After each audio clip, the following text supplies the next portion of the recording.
आज हम सभी कॉम्पिटिटिव एग्ज़ामों से जुड़ा जो मेन एक सब्जेक्ट होता है जो होता है मैथ्स, उससे रिलेटेड कुछ क्वेश्चंस करेंगे। नॉर्मली मैथ्स से रिलेटेड क्वेश्चंस आप नॉर्मल बुक में देखेंगे तो आपको पूरा सॉल्व करना पड़ता है, लेकिन मैं आपको कुछ आज शॉर्टकट कीज़ बताऊंगी और आगे भी। आज हम जिनकी शॉर्टकट कीज़ का यूज़ करेंगे उसमें हम अनुपात वाली चैप्टर को ले रहे हैं, समानुपात अनुपात वाली।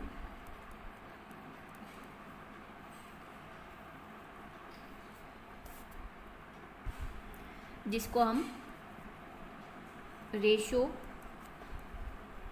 एंड प्रपोर्शन भी कहते हैं। देखिए, नॉर्मल से क्वेश्चंस तो आपने पढ़े होंगे, एक सिंपल सा मैं आपको बताती हूँ, उसके बाद हम हमारे मेन जो क्वेश्चंस हैं उनकी तरफ चलेंगे।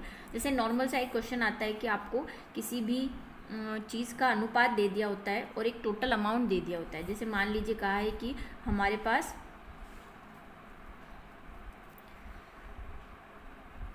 450 रुपये हैं और उसे हमें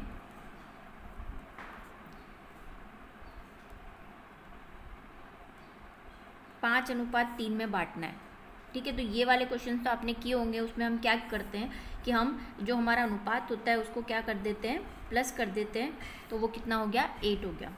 और अगर हमें 5 कितने रुपए हैं, मतलब 5 जो प्रपोर्शन है, जो हमारा रेशो है, वो कितने रुपए के बराबर है, कितना मिलेगा उसे, तो हम क्या करते हैं, 5 को ऊपर रखते हैं। जैसे इसको ए मान लेते हैं, हम इसको बी मान लेते हैं, तो ए का प्रपोर्शन कितना हो गया, 5, ऊपर 5 जिसका प्रपोर्शन होता है वो जो टोटल आता है वो रख देते हैं, और सामने हमारे जो टोटल रुपीज़ है उनको रख देते हैं, और कट रहा होता है वो काट देते हैं। जैसे यहाँ पे ये कट रहा है,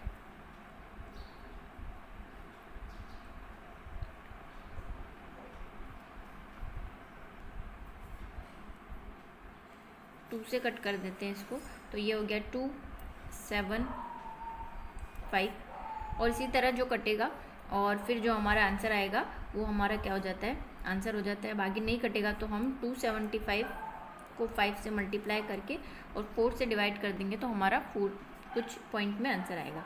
इसी तरह अगर हमें बी का प्रपोर्शन पता करना है तो हम क्या कर देते हैं, 3 को ऊपर रखेंगे जिसका प्रपोर्शन हमें पता करना है, 8 नीचे जो हमारा टोटल है इंटू 455। तो इस तरह के क्वेश्चन और जो हमारा आंसर आ जाएगा वो हमारे उतने रुपीज़ हो जाएंगे। तो इस तरह के क्वेश्चंस तो आपने किए होंगे क्वेश्चंस, लेकिन आज हम थोड़ी शॉर्टकट कीज को, स्पेशल टाइप के क्वेश्चंस होते हैं उनको देखेंगे। तो आइए स्टार्ट करते हैं। अब पहले हम शॉर्टकट की देख लेते हैं क्या है। देखिए, अगर इस तरह का कोई क्वेश्चन आता है, मैं आपको क्वेश्चन भी दूंगी एग्जाम्पल में, लेकिन पहले हम फॉर्मूला देख लेते हैं। देखिए, इस तरह का अगर क्वेश्चन आता है कि यदि दो संख्याएँ P रेशो R है, यानी P अनुपात R का अनुपात दिया हो, वो प्रत्येक में T की वृद्धि हो जाए अथवा कमी हो जाए, या चाहे वृद्धि हो चाहे कमी हो, तो उसका अनुपात चेंज होके QS हो जाता है। तो अगर आपसे संख्याएं पूछी हो कि बताइए कि पहली संख्या और दूसरी संख्या क्या है, तो अगर आपको पहली संख्या ज्ञात करनी है तो हमें क्या करना पड़ेगा, पहले वाले का रेशो, जैसे यहाँ पे पहले वाले का रेशो क्या हो गया, P, उसमें हम क्या करेंगे, जितनी कमी या वृद्धि हो रही है उसको मल्टीप्लाई कर देंगे। जैसे यहाँ पे T की वृद्धि भी हो सकती है, T की कमी भी हो सकती है। और हमें क्या करना है, Q और S का अंतर लिखना है, मीन्स Q माइनस S, जितना भी अंतर हो। अभी मैं एग्जाम्पल एक्सप्लेन कर दूंगी एग्जाम्पल से, तो आपको अच्छी तरह से समझ आ जाएगा। और हमें क्रॉस में मल्टीप्लाई करना है इनको, जैसे T को S से, और क्या करना है, P को S से मल्टीप्लाई करना है, माइनस, अब P को S से किया तो Q को R से मल्टीप्लाई करके दोनों का डिफरेंस निकालना है, तो हमारी पहली संख्या आ जाएगी। इसी तरह अगर हमें दूसरी संख्या लानी तो सेम चीज़ रहेगी, बस P की जगह हमारा क्या आ जाएगा, R आ जाएगा।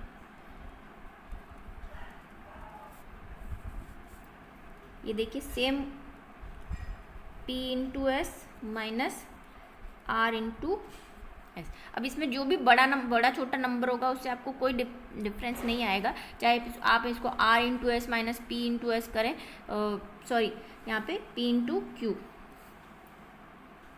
क्रॉस में करना है, P इंटू एस और R इंटू क्यू। तो वो आप कर सकते हैं, उसमें माइनस प्लस का कोई चेंज नहीं रहेगा। आपको बस ध्यान रखना है कि आपको दोनों का, इन दोनों का और इन दोनों का डिफरेंस देखना है।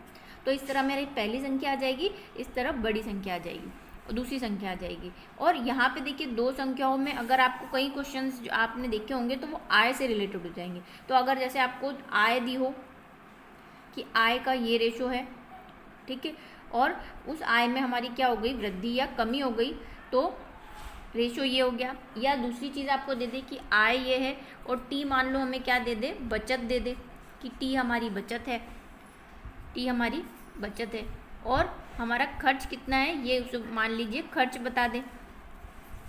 और आपसे पूछ ले कि बताइए पी फर्स्ट वाले और सेकंड वाले की आय क्या हो गई या कितनी उनकी आय थी, तब भी आपको यही फॉलो करना है। तो ये दोनों चीज़ों में काम आ जाएगी ये वाली शॉर्टकट की। ऐसे नॉर्मल पूछा जाए तो भी काम आ जाएगी, या फिर आय बचत और खर्च से रिलेटेड जो क्वेश्चंस होते हैं उसमें आएगी तो भी। मैं आपको एक करके बताती हूँ। देखिए ज़्यादा टाइम वेस्ट नहीं हो इसलिए मैं आपको एक सॉल्व करा हुआ क्वेश्चन बताती हूँ। ये बुक है और नॉर्मली अगर आप ऐसे क्वेश्चंस करेंगे तो आपको बहुत मल्टीप्लाई प्लस वगैरह करना पड़ेगा, लेकिन ये शॉर्टकट की आपको बहुत हेल्प करेगी, आप जल्दी से कर सकते हो क्योंकि इतना बड़ा नंबर नहीं आता है, उसमें बहुत छोटे नंबर्स आते हैं और बहुत ईजीली हो जाएगा। और आप ओरली भी इसको कर सकते हैं, इतना सारा रिटर्न करने की ज़रूरत भी नहीं है। अगर आपने फॉर्मूला अच्छे से लर्न कर लिया तो आप ओरली इसको लर्न करके कर सकते हैं। देखिए यहाँ पे दिया है 2 परिमेय संख्या का अनुपात 4:3 है, और यदि उनमें 3 बढ़ जाए तो अनुपात क्या हो जाएगा, 9 से 8 हो जाता है। तो संख्या ज्ञात कीजिए। तो आपको क्या करना है, यही वाला रूल फॉलो करना है, पहली संख्या दूसरी संख्या। तो आपका टी क्या है यहाँ पे, बड़ी हुई संख्या, तो हमने टी ले लिया। क्यू और एस का अंतर, टी और जिसका अनुपात निकालना है 4 का निकालना है, तो ये तो हमारा हो गया टी, ये हमारा हो गया पी जो हमारा यहाँ पे पहली संख्या इसको मान के किया हुआ है।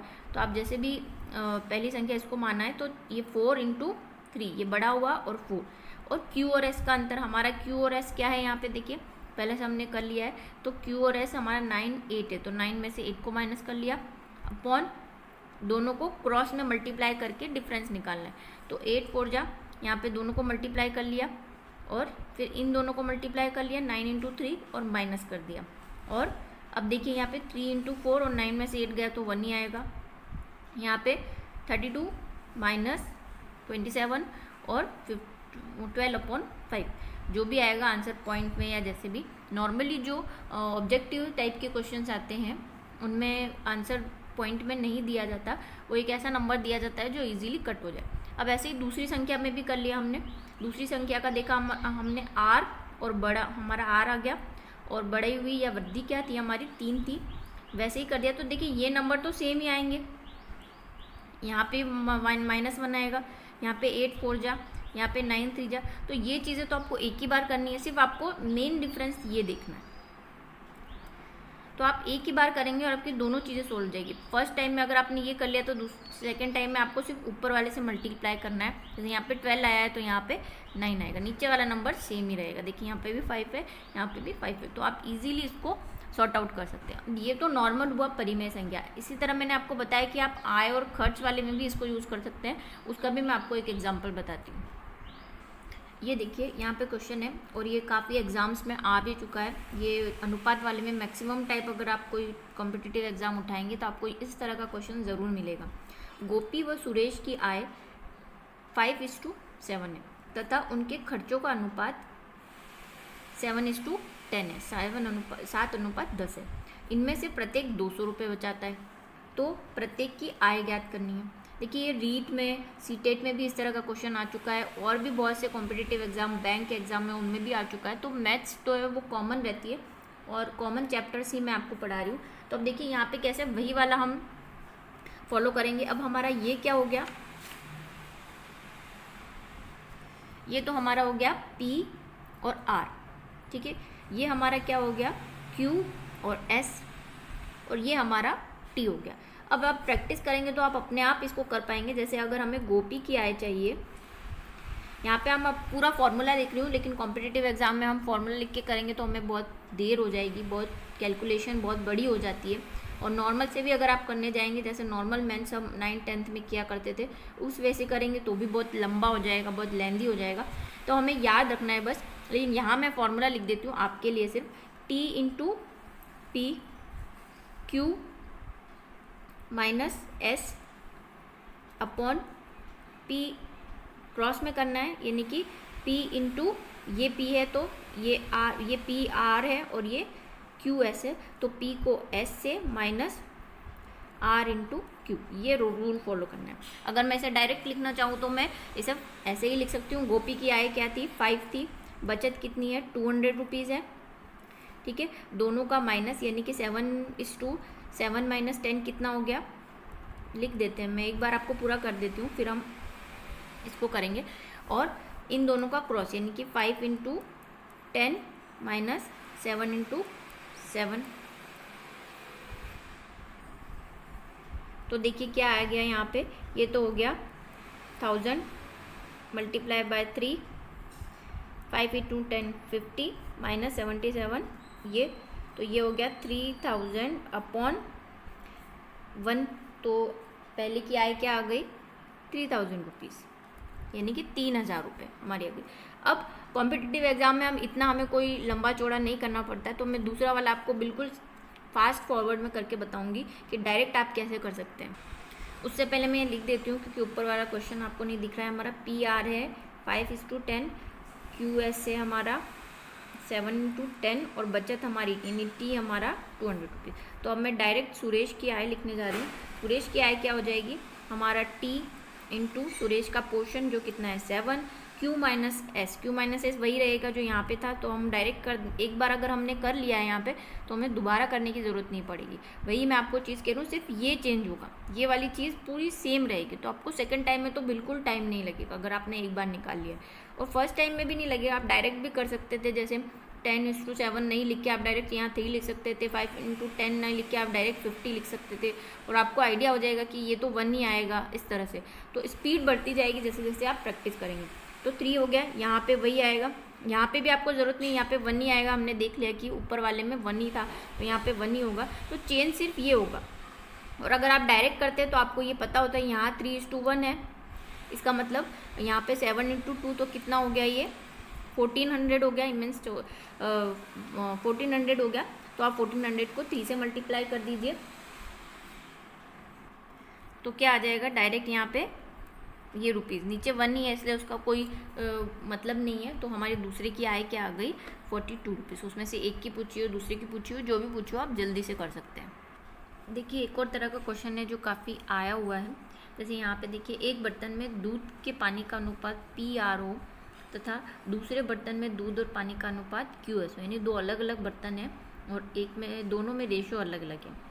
और यदि हम तीसरे बर्तन में पहले वाले दोनों बर्तन के मिश्रण को डाल दें तो इसमें दूध व पानी का अनुपात क्या होगा? यानी दोनों को मिक्स कर देंगे तो दोनों के जो मिक्सचर बना है उसमें दूध और पानी का अनुपात क्या होगा, ये बताना। तो इसके लिए भी एक शॉर्टकट की है, आपको क्या करना है कि जैसे हमें किसका चाहिए? दूध और पानी का अनुपात चाहिए, तो हम पहले वाले का क्या करेंगे? P, ये हमारा क्या है? दूध है और ये पानी है। तो पहले वाले के लिए दोनों का अनुपात निकालते हैं। अगर आप मैथमेटिकल पूरा क्वेश्चन करेंगे तो पहले वाले का अनुपात निकालेंगे, फिर दूसरे वाले का अनुपात निकालेंगे। इसी तरह इसमें भी पहले वाले का अनुपात निकालेंगे, दूसरे वाले का अनुपात निकालेंगे, फिर दोनों को कंबाइन करेंगे, फिर रेशो निकालेंगे। लेकिन शॉर्टकट की में आपको क्या करना है? जस्ट P, जैसे पहले P अपॉन QR, यानी कि इसको लेना है और इन दोनों को प्लस कर देना है। P अपॉन QR प्लस इसको लेना है और इन दोनों को प्लस कर देना है, Q upon Q plus R ratio.